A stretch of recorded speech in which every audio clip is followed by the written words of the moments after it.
welcome to Book 101 Review. Book 101 is all about the books that I read for the last 40 years. And today I have my special guest. He is the author of the upcoming book that will be published tomorrow.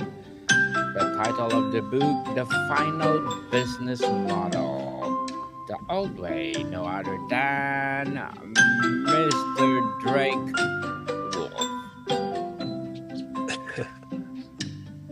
Hey, thanks, Wel- Daniel. I appreciate the introduction. Welcome to Book 101, Mr. Drake. And can you please introduce more about yourself? Yeah, absolutely. I am an entrepreneur and an AI tech specialist. I focus specifically on creating frameworks. And my most recent book that is coming out tomorrow is actually a book that is going to be kind of diving deep into what I'm most well known for, which is auto-generative agentic systems. So yeah, super excited to be here, excited to talk about this with you guys. Mr. Drake Wolfe, thank you so much for sharing your knowledge to the world. Can you describe the central theme of the book in one sentence? Yes, it is throwing away the old business model and creating a brand new one that's fully autonomous. What does the term the old way mean in the context of your book?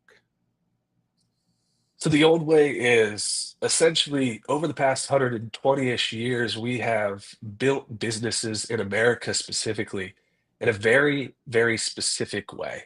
And the old way has never changed over the past 120 years. Even now, Fortune 500 companies, the largest in the world, making billions in revenue, still run their companies almost exactly in the same framework that Henry Ford did back in the early 1900s when he created the first vehicle company. So it's actually kind of a wild thing that we have evolved technologically so much over the past 100 years, but the one thing that hasn't changed really is business structure and framework. How So does my yes, go ahead. Go so ahead. yeah, my book in particular discusses the newest framework, introducing AI into the mix, and what it looks like moving forward in business over the next few years and into the coming next decade. How does this business model differ from a modern or contemporary business approaches? Yeah, so the biggest differentiation here is agentic systems. So I am the creator of the framework known as auto-generative agentic systems. This essentially is just a long and fancy word for agents, AI agents that are highly intelligent and can coordinate between one another and also have the ability to replicate themselves. This is a unique differentiator in the AI world where I've created a structure and a foundation of AI agents that have essentially been able to be recursive and reiterative and rebuild themselves. Not only that, but if they need new AI agents to perform a specific task or um, a workflow, they actually can um, contact their builder agent within their sector, and he will literally design them an autonomous agent for whatever specific task that they need it for. So it's quite futuristic. It's very sci-fi, but it's actually very real and it's here, and I'm actually using it in my businesses as we speak. So Mr. Drake, is the old way still relevant in today's fast paced, tech driven economy? um, somewhat. It depends on what particular industry you're in. There are certain industries that are going to be bringing on AI in a slow pace. You know, the slower moving industries, particularly construction and legal space. will likely stay pretty slow adaptive to AI over the next 5 to 10 years. But every other industry, the medical field, the professional fields, as far as doctors and any white collar office job that requires monotonous behaviors generally is going to have some AI assistance integrated into it or have full AI co-pilot advantages, which essentially is working alongside AI 100% of the time. What are the some key principles or values at the core of the old business model you discuss? Yeah. So, as far as the core values are concerned, the new business model that I discussed in the book, which is the final business model coming out tomorrow, um, the main core values of this: we are not replacing humans with AI. That's a big thing. No one is going to be replacing humans with AI. We're not there yet. There are going to, however, be monotonous behaviors in the business world, which there are many of them, that will be replaced. And essentially, the core values of my book are this: I want people to be freed from the clutches of the traditional 9 to 5. It is archaic. It is unfortunately depressing in nature. Most people spend their entire lives in a job and don't really ever get a chance to excel as an entrepreneur or do the things that they enjoyed. I've talked to so many people that seems to be a recurring theme where, I've talked to people in their 50s, 60s, 70s, 80s that constantly say, man, I never got to do what I actually wanted to do when I was a kid. And part of that is because of the structures and foundations that have been created in America for business models like this. The new model allows us to free ourselves as entrepreneurial mindset and people and gives us the opportunity for time freedom well beyond anything that any business model has ever given us. We're in an age right now where we can delegate a vast majority of almost every monotonous task to AI with exciting and very close precision. That's something that I discuss in my book as well. Indeed, people don't panic because you are not replaceable. Were there any historical figures or companies that inspired the business model presented? Um, I'm sorry. Ask that one more time, Daniel. My apologies. Were there any historical figures or companies that inspired the business model presented? Gotcha. Um, yes, absolutely. There were, well, Sam Altman, obviously, he's the creator of OpenAI. He essentially created a world where AI was available for everybody. And the moment that he did that, it really shifted the paradigm of what we have to look forward to in business. That was just a few short years ago.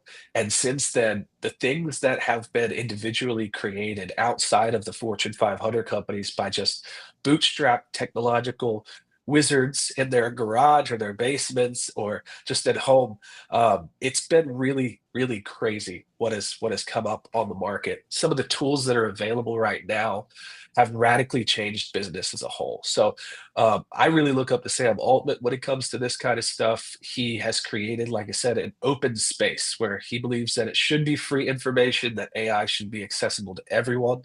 And of course, we all know ChatGPT. It's got a billion plus users, and it's integrated into our lives. And my book dives far deeper than that. What most people know as AI is not necessarily what I'm talking about in this book. Interesting indeed, Mr. Drake. How can a small business owners benefit from the strategies discussed in your book? Yeah, greatly. Greatly, and specifically for small business owners, actually. If you're a solopreneur or you want to own a company but don't have the overhead or concerned that you're not able to, acquire the the funds to start your thing, read my book. and then start whatever it is you want to do. That's what I'm going to tell you. I promise you that there is a business model structure and hybrid model in this book for you, regardless of whether you're providing a service or if you are providing a product. This particular book goes over how to start essentially a company from nothing and how to fully automate and scale it very, very quickly. And this isn't just for tech entrepreneurs or tech wizards or coders. This is for everybody. I've written this in a way that allows you to understand it at any intellectual level and any educational level. Well, Mr. Drake, thank you so much for sharing your book to the world. What challenges did you face while reaching or researching or writing this book itself? A lot. There, this is a brand new framework designed by me. It didn't exist before I designed it, so there really wasn't, I guess, a roadmap to follow. This was just a thought process I've had over the past several years that I needed to get into paper and make it make sense to everybody else because before it was just floating around in my mind. So the research aspect of writing this book was pretty intense, making sure that I tie it to real world cases while expressing how this is very feasible and doable right now. That was a difficult thing. Also, one of the things I need to mention here is we very quickly after we launch this book are going to be coming out with a cheat sheet follow along PDF that will then eventually turn into an actual course, a video course, so that people can not only read about this business model and how it works and what it does, but then also physically apply it into their businesses. And all of this will be available just after my book launches tomorrow. We're going to be rolling that out in the coming weeks. Congratulations again, Mr. Drake. Can you share a specific example from the book where the old model outperformed a model or a modern one? Mm, mm. An old model outperformed a modern one. I would say structurally, I think the reason why we've kept old models in place is because familiarity. So a lot of people are very familiar with hierarchical structures of human beings. You got the CEO, the CFO, the COO at the top, and then you've got your mid-level executives and moving all the way down to, generally a part-time intern, something of that nature. And I think that that structure is comfortable for a lot of people. It's familiar, and so, because of that, what I've done is I've designed my structure and my framework based on that to give that level of comfortability and focus on this new future, expansion of what this business model looks like, but kind of make people feel like they know enough about it to understand it from the beginning. So that's how I would say the old model may have stood the test of time versus what's coming next. Mr. Drake, do you think the modern world has lost important lessons from traditional business practices? Yeah, certainly. Yeah, absolutely. I think that work ethic and understanding the work life balance is a big one that I touch on in this book. Um, Work life balance traditionally was supposed to be focused on an exchange of services, not just an exchange of your time. And now it's mostly an exchange of your time. Even salaried employees are technically, legally not supposed to be able to have to clock in, clock out, but most companies still expect 8 to 10 hours a day from their salaried employees. So um, I would say, as far as your the way you worded the question probably doesn't directly apply to the book, but when it comes to traditional business models and structures, I think focusing on work life balance coming forward in the future is going to be the biggest thing. With this new business model, you're going to have plenty of time for yourself, for your family, and it's really going to open up your eyes to the possibilities of what we traditionally thought was not possible anymore. How does your book address innovation while still honoring the old way? Yeah. So the biggest way is, human integration into these processes and procedures. We have been the lab rats. We've been the grinders. We've been the hamster on the wheel for over a decade now, and hundreds of years before that, laboriously.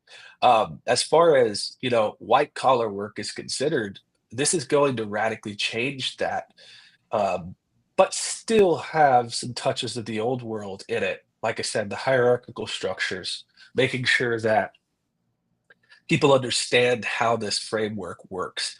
So we've kept the principles pretty similar as far as, hey, high quality work, and make sure that we are focused on producing the most beneficial and most financially advantageous opportunities through the company, while giving you the option, like I said, to literally be anywhere in the world. That's the big differentiator.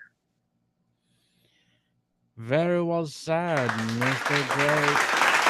Beautiful articulated. What advice would you give to a startup founder reading your book for the first time? Oh, that's great. Um, Implement it.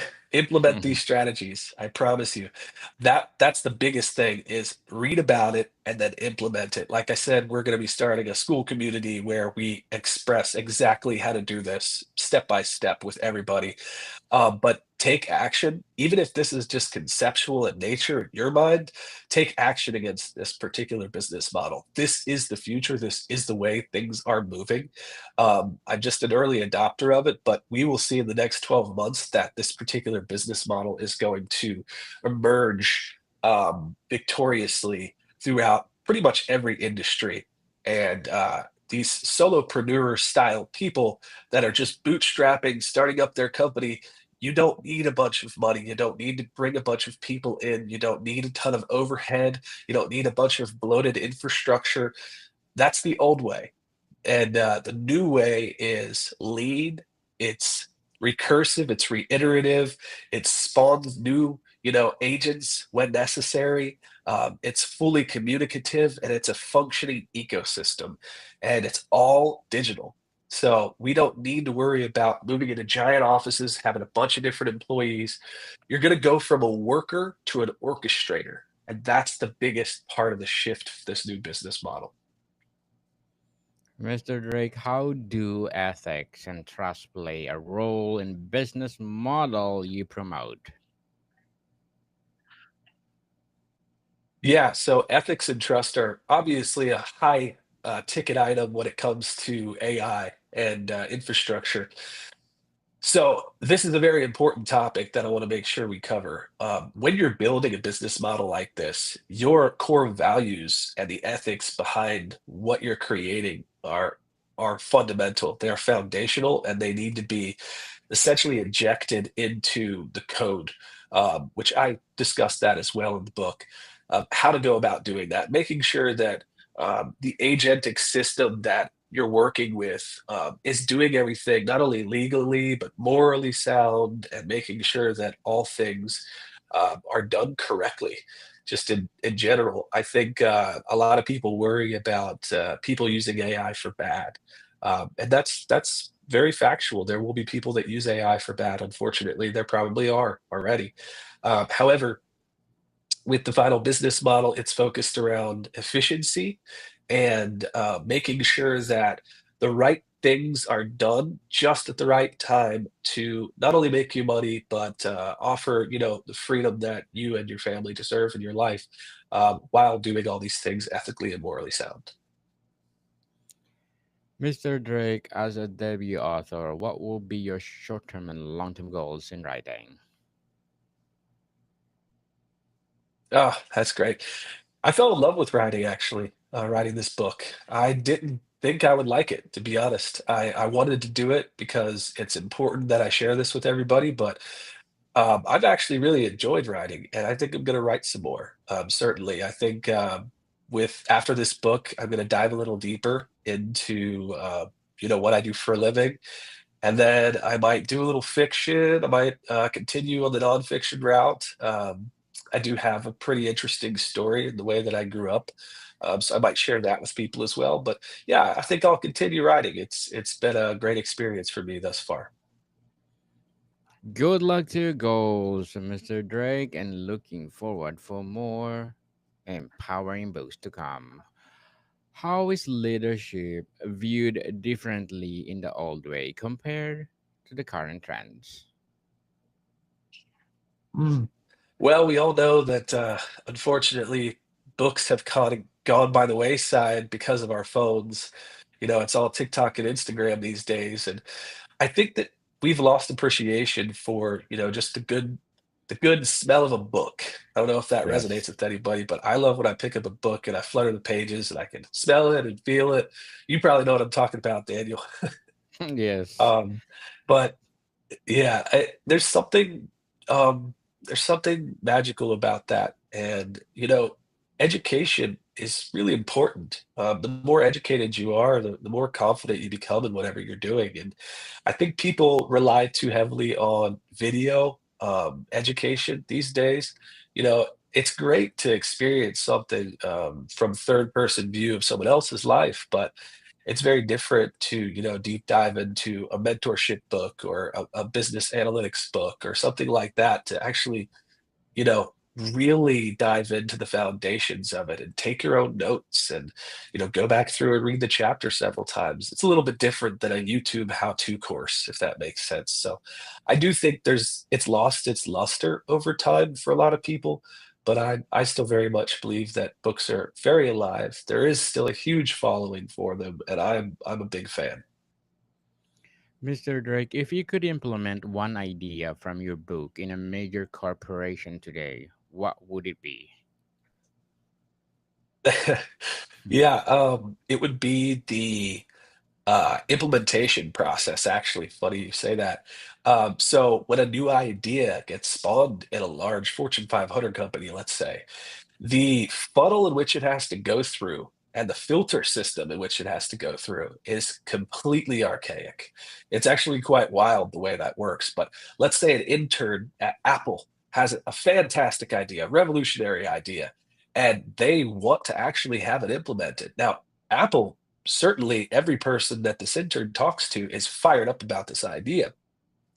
The issue is they then have to bring it to the next person above them, and it's a game of telephone, and they might not bring as much enthusiasm as the intern himself.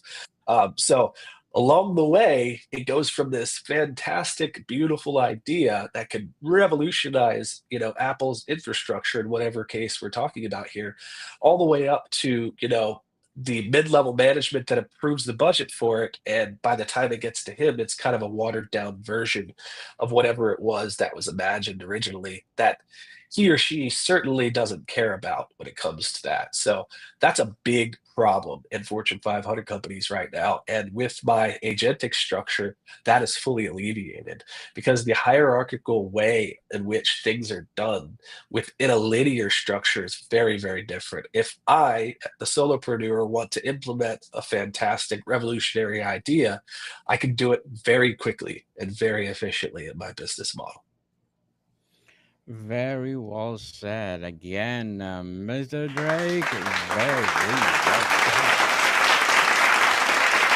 And before we wrap up our discussion for today, I'm inviting you to please do listen to my other podcast, people, because my abstract essay is in its fifth season already. Abstract poetry in second season, and book 101 review in its fifth season. Two comedy 101 in second season, and food 101 it's in fifth season as well. Geography 101 and love letters are in third season, and my baby podcast, Mental Health 101, Movie 101 review, and Music 101 in its third season or fourth season as well. So please do listen wherever you listen your podcast. So, Mr. Drake, how do you see the future of business evolving? Will we return to older models or we keep moving forward? I think that we will not return to older models. As soon as models like mine and models like Eric Brada's are exposed to the world, universally, I think we will not return to old business models. I think that um, we have the future in our hands right now with AI, and I think that it's only forward from here. So, Yes, indeed, people. We are moving forward and forward for our next generation. Mr. Drake Atlas Wolf, thank you so much for sharing the final business model to the world. So, can you please invite our listeners to support your book itself? yeah, absolutely. Thank you guys for having me on the podcast. This was awesome, Daniel. When it comes to the final business model, you guys can find it starting tomorrow evening on Amazon. It's available on Kindle and a number of other places. You can also go to goagentics.com, which is my AI agency. You can find a link to the book there as well, and my personal website at drakeatlaswolf.com. So if you're interested in getting it, go ahead and pick it up starting tomorrow night. And I appreciate you guys. Yes, indeed. And I hope, Mr. Drake, it will have an audiobook too, sooner or later. It will, yeah, it will be on Audible as well. So we're working on that right now. That'll be launched next week. Awesome, awesome. Speaking of Audible, please do listen to my one of my audiobooks, people. Book 101 Review Volume 1 until 3, available on Audible. So, Mr. Drake, thank you so much for your time. Thank you, Daniel. Modicon people, see you soon.